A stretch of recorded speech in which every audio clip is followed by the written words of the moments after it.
paling penting adalah ketika sahur ya. Jangan sampai orang-orang tua ini sahurnya mirip kayak kita. Artinya sahur yang udah minggu kedua. Tahu dong resep minggu kedua. Mulai buka tutup toples, mulai buka kaleng. Jadi kadang-kadang saya suka sedih dengan orang-orang tua yang tinggal dengan mantu, anak, dan cucu yang serampangan hidupnya. Yang bagus kalau mereka punya anak perempuan atau mantu perempuan yang baik ya. Jadi betul-betul ketika sahur itu dipersiapkan. Jadi ada kuah, ada soto, barangkali tetap masih ada beberapa lauk yang anget ya. Lalu kemudian ada nasi secukupnya atau barangkali pakai ubi rebus ya. Dibandingkan dengan keluarga-keluarga sekarang yang menggampangkan segala sesuatunya. Kuahnya apa? Oh, kita bikin sop sosis. Oke. Lalu kemudian apalagi lauknya? Oh, lauknya mie. Loh, mie kok jadi lauk tuh loh. Itu kan ngaco gitu loh. Jadi nomor satu adalah ketika orang-orang yang sudah senior ini ingin bersahur, maka mereka harus mempunyai sahur yang betul-betul mumpuni. Jadi jangan lupa sayur dan buah. Itu penting banget. Dan yang kedua, kalau kita perhatikan, kalau seandainya sahurnya kurang, nah ini dia. Beberapa risiko rentannya orang-orang yang sudah tua adalah nomor satu risiko jatuh. Nah, kadang-kadang kalau mereka itu kurang makan, itu tengah hari itu bisa pusing, Mas. Nah, kalau udah pusing, tiba-tiba sholat aja misalnya ya, ketika mereka ngeruku. Nah, ketika ngeruku jerembab itu loh. Nah, orang Jawa ngomong jerembab itu apa itu namanya ya? Terjerembab dahinya tuh sampai nempel ke lantai. Karena apa? Karena oleng tadi. Ya, itu kasihan sekali. Nah, lalu yang kedua adalah sering kencing ketika malam hari. Nah, ini perlu kita perhatikan karena kalau orang tua ini berpuasa, tentu mereka juga sama kayak kita nggak minum kan ya.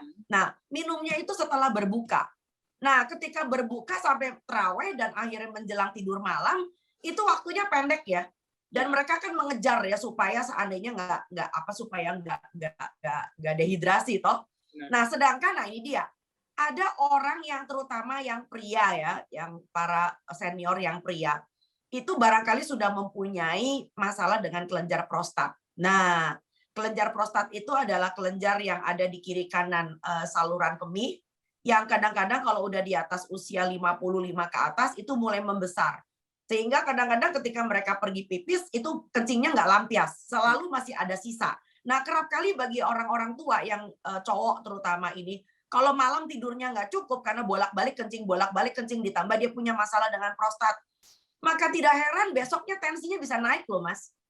Jadi orang-orang tua yang kurang tidur ya, entah itu mereka tadarusan, entah itu mereka tuh karena terbangun karena terkencing-kencing. Tadarus masih nggak apa-apa ya, tapi kadang-kadang kalau terbangun karena terganggu, maka pertama tensinya tentu akan naik esokan harinya.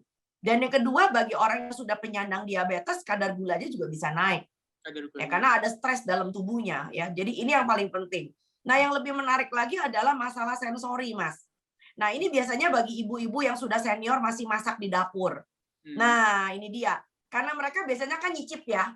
Tapi nyicip kalau di ludah kan nggak apa-apa. Nah, kerap kali karena puasa, itu sensorinya suka berubah.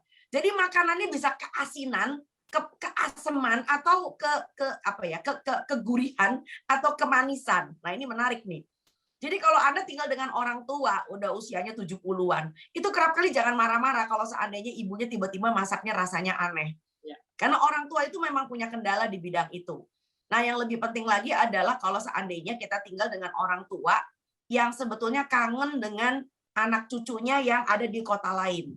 Nah, ini menarik, Mas, karena kan presiden kita kan memberlakukan tidak ada mudik lebaran. Nah, di bulan puasa ini menjadi suatu hal yang sangat ngeganjel. Ya, tolong diingat penyakit yang juga sering kali tersamarkan pada usia lanjut itu adalah depresi. Depresi di usia lanjut. Ini penting banget untuk kita ketahui. Jadi ternyata walaupun kelihatannya sepele urusan lansia, tapi lansia yang sedang puasa ini punya segudang masalah kalau kita mau preteli satu persatu, Mas. Yang penting adalah nomor satu, jangan ceraikan dokter Anda. Jadi alangkah baiknya ketika di awal puasa kita juga berkonsultasi dengan dokter, karena dari situ kan akan diambil gula darahnya ketika kalau puasa kita terbalik ya, jadi ngambil gula darah puasa itu jam 4 sore. Ya, karena kita kan sahurnya kan 3:30 ya, jadi kurang lebih jam 4 sore gula darah puasa diambil. Nah, lalu kemudian setelah berbuka misalnya, lalu masih ada lab yang buka sampai malam. Itu atau menggunakan alat pengecekan gula darah sendiri setelah Anda berbuka 2 jam. Coba dicek gula darahnya berapa kalau Anda punya kencing manis. Begitu pula dengan hipertensi. Jadi alangkah baiknya ketika Anda selesai dengan sahur, masih ada waktu sebelum ngapa-ngapain, coba cek tensinya berapa. Lalu ketika zuhur, coba cek tensinya berapa lagi. Nah, apabila ini tensi kelihatannya stabil, ya oke, artinya puasa ini bagus banget gitu loh ya. Tetapi kalau tiba-tiba yang tadinya tidak puasa tensinya bagus, tapi menjelang puasa atau sedang berpuasa tiba-tiba tensinya acak-adul, nah di pertengahan puasa ini pun kita harus kunjungi dokter Anda. Itu penting, karena kita harus barangkali mau nyetel obatnya diminumnya kapan gitu loh ya. Atau ya barangkali sementara tidak berpuasa lebih dulu. Karena barangkali obatnya perlu diminum tengah hari. Biasanya seperti itu, Mas. Ya, tentu saja berat badan ya. Nah, banyak lansia kita juga berat badannya berlebih, ya kan? Nah, begitu berat badannya berlebih, lalu kemudian di pertengahan puasa malah berlebih lagi, pasti ada yang nggak beres nih, gitu loh ya. Ada kemungkinan karena beliau ini mulai makan di jam-jam yang tidak wajar. Seperti misalnya kan biasanya kalau kita makan ketika tidak puasa, jam 7 udah bubaran, udah selesai dengan makan malam. Tetapi ada orang tua yang masih setelah terawih gitu, walaupun terawihnya online ya itu mulutnya masih ngunyah, Mas, ya. Nah, yang kayak gini-gini kan abis itu tidur lagi. Nah, ini kan kadang-kadang tidak sesuai dengan metabolisme tubuh.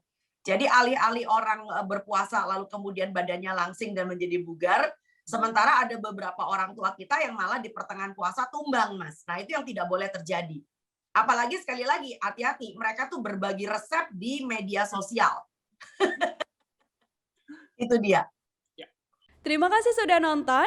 Jangan lupa like, subscribe, dan share ya.